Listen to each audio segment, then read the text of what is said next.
வாசடையார் மேயனடும் களத்தை சேடர்களும் மாமருவே சிறப்புறக்கோ நலத்தார் நாடவள்ள பணுவன்மலை ஞான சம்பந்தன் சொன்ன பாடப்பத்தும் பாடவள்ளார் பாவம் கரையுமே.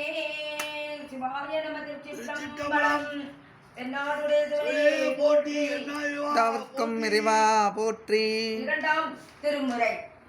வேயிரு தோழி பங்கன் விடமுண்ட கண்டன் மிக நல்ல வீணை தடவி மாசரு திங்கள் கங்கை முடிமேல் அணிந்தல் உளமே புகுந்து அதனார் ஞாயிறு திங்கள் செவ்வாய் புதன் வியாழன் வெள்ளி சனிப்பாவிரண்டும் உடனே ஆசரும் நல்ல நல்ல அப்படி நல்ல நல்ல அடியாரவர்க்கு மிகவே தேனம பொழில்